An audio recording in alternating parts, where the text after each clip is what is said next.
श्री भगवान बोले, तुझ दोष दृष्टि रहित भक्त के लिए इस परम गोपनीय विज्ञान सहित ज्ञान को पुनः भली भांति कहूंगा, जिसको जानकर तू दुख रूप संसार से मुक्त हो जाएगा। यह विज्ञान सहित ज्ञान सब विद्याओं का राजा, सब गोपनीयों का राजा, अति पवित्र, अति उत्तम, प्रत्यक्ष फल वाला, धर्मयुक्त, साधन करने में बड़ा सुगम और अविनाशी है। हे परम तप, इस उपर्युक्त धर्म में श्रद्धा रहित पुरुष मुझको न प्राप्त होकर मृत्यु रूप संसार चक्र में भ्रमण करते रहते हैं। मुझ निराकार परमात्मा से यह सब जगत जल से बर्फ के सदृश परिपूर्ण है और सब भूत मेरे अंतर्गत संकल्प के आधार स्थित हैं, किंतु वास्तव में मैं उनमें स्थित नहीं हूँ। वे सब भूत मुझमें स्थित नहीं हैं, किंतु मेरी ईश्वरीय योग शक्ति को देख कि भूतों का धारण पोषण करने वाला और भूतों को उत्पन्न करने वाला भी मेरा आत्मा वास्तव में भूतों में स्थित नहीं है। जैसे आकाश से उत्पन्न सर्वत्र विचरने वाला महान वायु सदा आकाश में ही स्थित है, वैसे ही मेरे संकल्प द्वारा उत्पन्न होने से संपूर्ण भूत मुझमें स्थित हैं, ऐसा जान। हे अर्जुन, कल्पों के अंत में सब भूत मेरी प्रकृति को प्राप्त होते हैं, अर्थात प्रकृति में लीन होते हैं, और कल्पों के आदि में मैं उनको फिर रचता हूँ। अपनी प्रकृति को अंगीकार करके स्वभाव के बल से परतंत्र हुए संपूर्ण भूत समुदाय को बार बार उनके कर्मों के अनुसार रचता हूँ। हे अर्जुन, उन कर्मों में आसक्ति रहित और उदासीन के सदृश स्थित मुझ परमात्मा को वे कर्म नहीं बांधते। हे अर्जुन, मुझ अधिष्ठाता के सकाश से प्रकृति चराचर सहित सर्व जगत को रचती है, और इस हेतु से ही यह संसार चक्र घूम रहा है। मेरे परम भाव को न जानने वाले मूढ़ लोग मनुष्य का शरीर धारण करके मनुष्य का शरीर धारण करने वाले मुझ संपूर्ण भूतों के महान ईश्वर को तुच्छ समझते हैं, अर्थात अपनी योग माया से संसार के उद्धार के लिए मनुष्य रूप में विचरते हुए मुझ परमेश्वर को साधारण मनुष्य मानते हैं। वे व्यर्थ आशा, व्यर्थ कर्म और व्यर्थ ज्ञान वाले विक्षिप्त विक्षिप्त चित्त अज्ञानी जन राक्षसी, आसुरी और मोहिनी प्रकृति को ही धारण किए रहते हैं। परंतु हे कुंती पुत्र, दैवी प्रकृति के आश्रित महात्मा जन मुझको सब भूतों का सनातन कारण और नाश रहित अक्षर स्वरूप जानकर अनन्य मन से युक्त होकर निरंतर भजते हैं। वे दृढ़ निश्चय वाले भक्तजन निरंतर मेरे नाम और गुणों का कीर्तन करते हुए तथा मेरी प्राप्ति के लिए यत्न करते हुए और मुझको बार बार प्रणाम करते हुए सदा मेरे ध्यान में युक्त होकर अनन्य प्रेम से मेरी उपासना करते हैं। दूसरे ज्ञान योगी मुझ निर्गुण निराकार ब्रह्म का ज्ञान यज्ञ के द्वारा अभिन्न भाव से पूजन करते हुए भी मेरी उपासना करते हैं, और दूसरे मनुष्य बहुत प्रकार से स्थित मुझ विराट स्वरूप परमेश्वर की पृथक भाव से उपासना करते हैं। क्रतु मैं हूँ, यज्ञ मैं हूँ, स्वधा मैं हूँ, औषधि मैं हूँ, मंत्र मैं हूँ, घृत मैं हूँ, अग्नि मैं हूँ, और हवन रूप क्रिया भी मैं ही हूँ।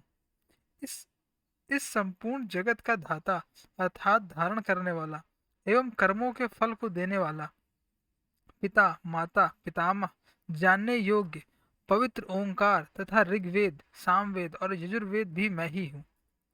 प्राप्त होने योग्य परम धाम, भरण पोषण करने वाला, सबका स्वामी, शुभ अशुभ को देखने वाला, सबका वास स्थान, शरण लेने योग्य, प्रति उपकार न चाहकर हित करने वाला, सबकी उत्पत्ति प्रलय का हेतु, स्थिति का आधार, निधान और अविनाशी कारण भी मैं ही हूँ। मैं ही सूर्य रूप से तपता हूँ, वर्षा का आकर्षण करता हूँ और उसे बरसाता हूँ। हे अर्जुन, मैं ही अमृत हूँ और मैं ही मृत्यु हूँ, और सत और असत भी मैं ही हूँ।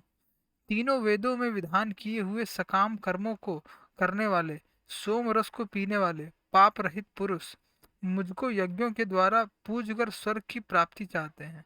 वे पुरुष अपने पुण्यों के फल स्वरूप स्वर्ग लोक को प्राप्त होकर स्वर्ग में दिव्य देवताओं के भोगों को भोगते हैं।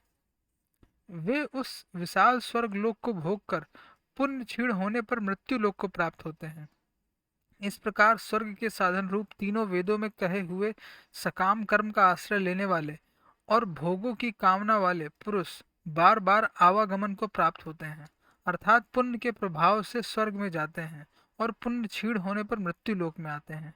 जो अनन्य प्रेमी भक्तजन मुझ परमेश्वर को निरंतर चिंतन करते हुए निष्काम भाव से भजते हैं, उन नित्य निरंतर मेरा चिंतन करने वाले पुरुषों का योगक्षेम मैं स्वयं प्राप्त कर देता हूँ। हे अर्जुन, यद्यपि श्रद्धा से युक्त जो सकाम भक्त दूसरे देवताओं को पूजते हैं, वे भी मुझको ही पूजते हैं, किंतु उनका वह पूजन अविधि पूर्वक अर्थात अज्ञान पूर्वक है, क्योंकि संपूर्ण यज्ञों का भोक्ता और स्वामी भी मैं ही हूँ। परंतु वे मुझ परमेश्वर को तत्व से नहीं जानते, इसी से गिरते हैं, अर्थात पुनर्जन्म को प्राप्त होते हैं। देवताओं को पूजने वाले देवताओं को प्राप्त होते हैं, पितरों को पूजने वाले पितरों को प्राप्त होते हैं, भूतों को पूजने वाले भूतों को प्राप्त होते हैं, और मेरा पूजन करने वाले भक्त मुझको ही प्राप्त होते हैं। इसलिए मेरे भक्तों का पुनर्जन्म नहीं होता।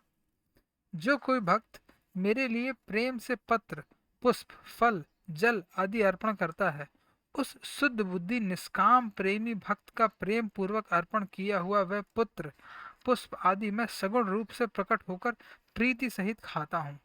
हे अर्जुन, तू जो कर्म करता है, जो खाता है, जो हवन करता है, जो दान देता है और जो तप करता है, वह सब मेरे अर्पण कर।